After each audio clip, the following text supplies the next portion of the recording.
Hi friends, welcome to a new video. ഇന്ന് നമ്മൾ discuss ചെയ്യുന്നത് 4ാം ക്ലാസ്സിലെ മലയാള പാഠപുസ്തകത്തിലെ കാത്തിരിപ്പ് എന്ന കവിതയിലെ ചോദ്യോത്തരങ്ങളാണ്. കവിത നിങ്ങൾക്ക് എല്ലാവർക്കും അറിയുന്നുണ്ടായിരിക്കും. കൃഷ്ണഗാഥയിൽ നിന്നെടുത്ത ഒരു ഭാഗമാണ്. കാട്ടിലേക്ക് പൈക്കളെ മേയ്ക്കാനായിട്ട് പോയിട്ടുള്ള കൃഷ്ണനെ കാത്ത് അമ്മ ഇരിക്കുകയാണ്. അപ്പോൾ കുട്ടി വൈകുന്നത് കൊണ്ട് എന്ത് ചെയ്യുന്നു? സങ്കടപ്പെട്ടുകൊണ്ട് എന്തെങ്കിലുമൊക്കെ എൻ്റെ കുഞ്ഞിന് പറ്റിയോ എന്ന് ആലോചിച്ചിരിക്കുന്ന ഒരമ്മ. അതാണ് നമ്മുടെ കവിതയിലെ ഭാഗം. ഇനി ഇതിലെ ആക്ടിവിറ്റീസ് നമുക്ക് നോക്കാം. ഒന്നാമത്തെ ക്വസ്റ്റ്യൻ നോക്കാം. കാട്ടിലേക്ക് പോയ മകന് എന്തെല്ലാം അപകടങ്ങൾ പറ്റിയിട്ടുണ്ടാകുമെന്നാണ് അമ്മ വേവലാതിപ്പെടുന്നത്? ഉത്തരം നമുക്ക് എങ്ങനെ എഴുതാം? കാട്ടിലേക്ക് കാലികളെ മേയ്ക്കാൻ പോയ മകൻ കാട്ടിൽ നടക്കുമ്പോൾ കാലിൽ മുള്ള് കൊണ്ട് കാണുമോ എന്നും, അതുപോലെ തന്നെ മരത്തിൽ കയറി കളിച്ചപ്പോൾ കാല് തെറ്റി വീണുപോയോ, അതോ കാലികളെങ്ങാനും കുഞ്ഞിനെ കുത്തി വീഴ്ത്തിയോ എന്നും, കാട്ടിൽ വഴി തെറ്റിപ്പോയോ, അതോ പുലിയെ കണ്ടു പേടിച്ചോ, അതോ കൂട്ടുകാരുമായി കളിക്കുമ്പോൾ വീണുപോയോ എന്നുമെല്ലാമാണ് അമ്മ എന്ത് ചെയ്യുന്നത്? വേവലാതിപ്പെടുന്നത്. ഇത്രയും വേവലാതികൾ നമുക്ക് ആ കവിതയിലെ എല്ലാ വരികളിലും കാണാം.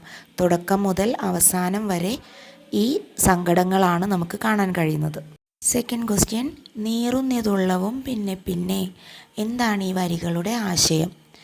കാട്ടിൽ കന്നുകാലികളെ മേയ്ക്കാൻ പോയ മകൻ, അതായത് കൃഷ്ണൻ, മടങ്ങി വരാൻ വൈകിയപ്പോൾ അമ്മയ്ക്കുണ്ടായ വേവലാതികളാണ് ഈ കവിതയിൽ നമ്മൾ എന്ത് ചെയ്യുന്നത്? കണ്ടത്. തൻ്റെ കുഞ്ഞിന് കാട്ടിൽ സംഭവിക്കാനിടയുള്ള എല്ലാ കാര്യങ്ങളും ഓർത്ത് അമ്മ സങ്കടപ്പെടുന്നുണ്ട്. ഇങ്ങനെ ഓരോ കാര്യങ്ങൾ ആലോചിച്ച് നേരം സന്ധ്യയായി തുടങ്ങിയിട്ടും മകനെ കാണാതെ വിഷമിക്കുന്ന അമ്മയുടെ മനസ്സിൻ്റെ വേദനയാണ് ഈ വരികളിൽ കാണാൻ കഴിയുന്നത്. നീറുന്നതുള്ളവും എന്ന് പറഞ്ഞാൽ മനസ്സെന്ത് ചെയ്യുന്നു? ഉള്ളം മനസ്സാണ് കേട്ടോ, ഹൃദയം എന്നുള്ള അർത്ഥമാണ്. അപ്പോൾ നീറുന്നതുള്ളവും എന്ന് പറഞ്ഞാൽ മനസ്സെന്ത് ചെയ്യുന്നു? വേദനിക്കുന്നു എന്നുള്ളതാണ്. ലാസ്റ്റ് ക്വസ്റ്റ്യൻ, ഇന്ന് ഉപയോഗത്തിലില്ലാത്ത എന്തെല്ലാം പദങ്ങൾ കവിതയിൽ കാണുന്നു? ഇവയ്ക്ക് പകരം ഉപയോഗിക്കുന്ന പദങ്ങൾ എന്തൊക്കെയാണ്? ഇവിടെ ഞാൻ 4 പദങ്ങൾ എഴുതിയിട്ടുണ്ട്. ഇതിൽ കൂടാണ്ട് വേറെയുണ്ട്. അത് നിങ്ങൾ എന്ത് ചെയ്യുക? ജസ്റ്റ് ഒന്ന് കണ്ടുപിടിച്ച് നോക്കുക കേട്ടോ. ഒന്നാമതായിട്ട് നമുക്ക് വാരാഞ്ഞു, വരാതിരുന്നു എന്നാണ്. നമ്മളാരും ഇപ്പോൾ വാരാഞ്ഞു എന്ന് പറയാറില്ല. അതുപോലെ വന്നാനല്ലോ, വന്നുവല്ലോ എന്നാണ് അതിൻ്റെ അർത്ഥം. നെക്സ്റ്റ് തറച്ചില്ലല്ലി, തറച്ചുവോ, അങ്ങനെ ഒരു സംശയമാണത്. നൽവഴി, നേർവഴി, ഇങ്ങനെ 4 പദങ്ങളാണ് ഇവിടെ പറഞ്ഞിട്ടുള്ളത്. ഇത് കൂടാണ്ട് ഇനിയും അതിനകത്ത് ഇങ്ങനത്തെ നമ്മൾ ഉപയോഗിക്കാത്ത വാക്കുകളുണ്ട്. അത് ജസ്റ്റ് എന്ത് ചെയ്യുക? ഒന്ന് കണ്ടുപിടിക്കുക കേട്ടോ.